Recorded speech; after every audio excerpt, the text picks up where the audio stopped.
YouTube, Dr. Evette here. Okay, remember the tomato bushes that I cut the last two tomatoes off of so that I could pull up the plant? Well, some YouTuber taught me that if you put them in a brown paper bag, they would ripen. So here are those tomatoes. It worked. It took about maybe 2 weeks before they started to really turn red. But I'm going to use those tomatoes today to make me a tomato and spinach scramble. I'm a little under the weather, so when I'm under the weather, I just don't eat a lot, but I have to eat something that's okay and that agree with my stomach. So I'm going to use these two tomatoes that were the last two tomatoes on my vine to make a egg scramble. Thanks for watching.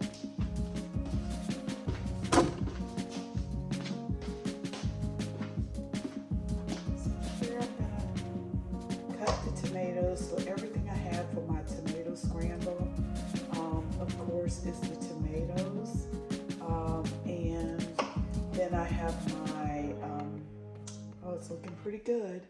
I have my eggs, I have a little butter. I won't use that butter, that's a half a stick there, but I have it there to use in my pan, and that's just to keep my eggs from sticking, although I won't use it all the way, just because it is a non-stick pan. And then just adding a little bit of butter keeps the pan from sticking, but also it just gives all of it a little flavor. So I'm going to cut up the tomatoes, and I'm okay with having had a tomato in my scramble. I don't put as many onion because I love sweet yellow onion, and they're raw, so the butter also helps them cook down, and the butter also helps my spinach simmer. But I'll get the tomatoes cut up, and then we'll be ready to do our egg scramble. This is a very light breakfast, although it's lunchtime, but it's very light. And if you're not feeling good, I was in Washington, D.C. over the weekend, and it was rainy and cold, and I had a goose down jacket, but I didn't have anything covering my head, so I got a little under the weather with my sinuses and, you know, my nose being a little stopped up. And usually when the sinus is draining, it drains down into my stomach and stuff, and my stomach doesn't feel good when that happens. So, but this should do the trick, you know, just keeping my diet a little bit under control when I'm under the weather. Now I have washed these tomatoes and cleaned them, so just in case I thought I was just cutting the tomatoes up and then cleaning them. But stay tuned when I get ready to actually start the scramble. I'll come back.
My spoon spatula so that I don't scratch up my non-stick pans.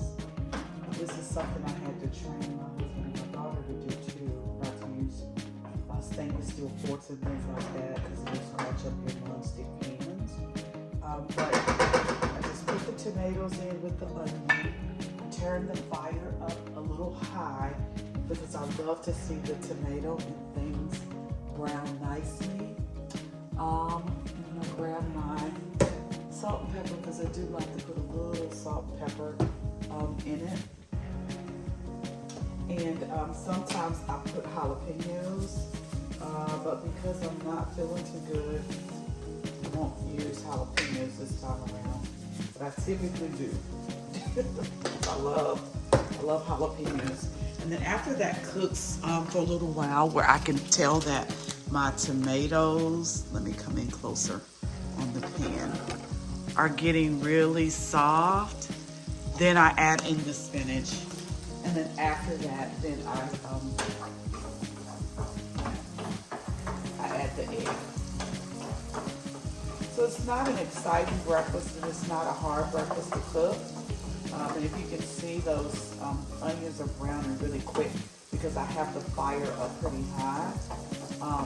And it's okay when you're a person that's used to cooking on a gas stove and you're a person that's used to cooking with fire. You know exactly what to do to make sure everything is browning nicely and that you're not overcooking your food because the flame is too high.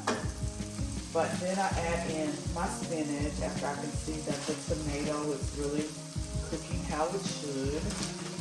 Because I like for the spinach in the scramble to be really soft.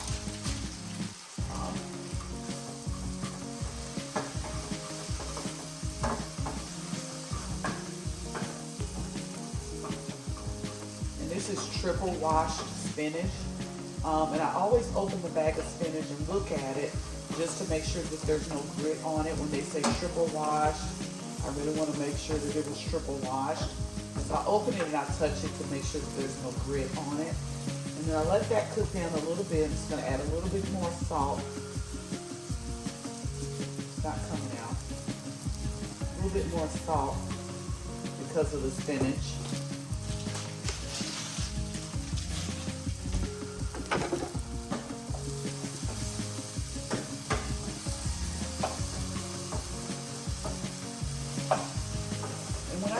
I usually cook fried potatoes with it, but because it's just me having breakfast alone, I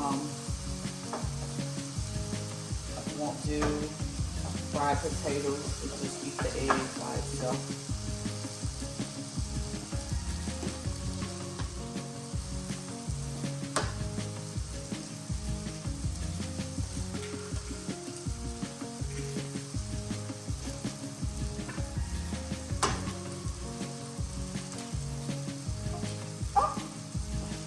That egg not cracked properly. Get that crushed egg out of there.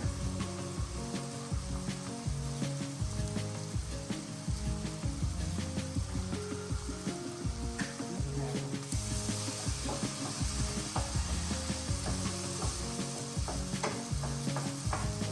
And then you just fry the egg in it.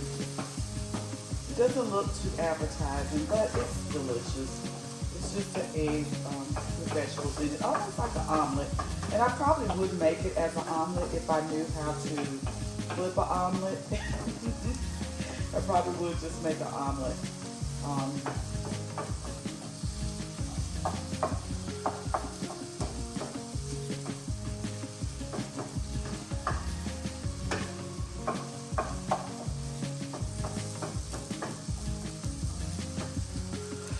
Because I'm not feeling too good,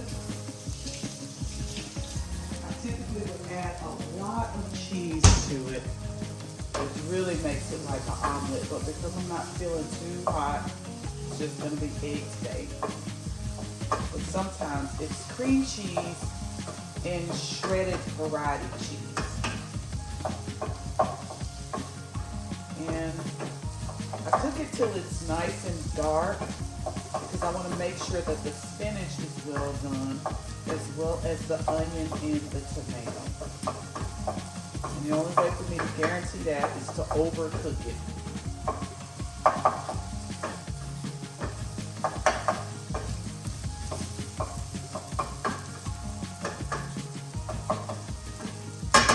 And yes, I do leave my spoon sitting on fire like that, because it doesn't burn it.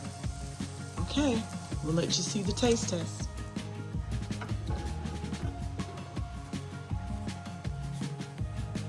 So I remove it from the fire, but leave it in the pan so that it can continue to cook, just because I like it well done. And then I plate it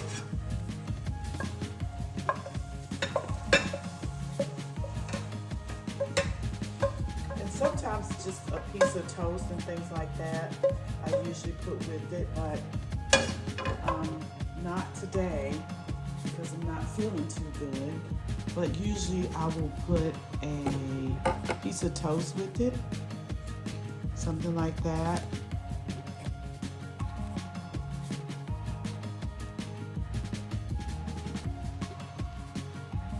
Okay, so it's a little warm.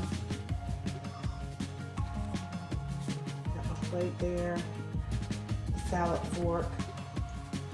I'm all set for my small breakfast.